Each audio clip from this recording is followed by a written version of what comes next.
বাতাবি লেবু মাখা কে কে খাও একটু জানিও।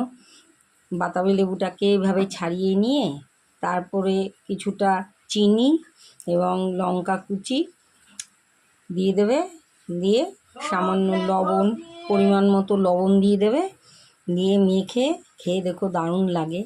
অনেকেই খায় হয়তো এই জিনিসটা, তা আমার তো খুব ফেভারিট, খুব ভালো লাগে খেতে। তো এরম করে মেখে খাই, দারুণ লাগে খেতে।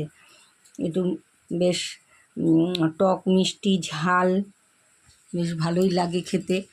তো আমাদের এখানে তো অনবরত বৃষ্টি হয়েই চলেছে, কালকের থেকে শুরু হয়েছে বৃষ্টি। তাই বৃষ্টির দিনে ঘরের মধ্যে এইভাবে বাতাবি লেবু মাখা খেতেও বেশ ভালো লাগছে। বাতাবি লেবু মেখে আমরা এইভাবে খাচ্ছি। আমাদের এটা একটা ছোটোখাটো পিকনিক হয়ে যাচ্ছে। বাতাবি লেবু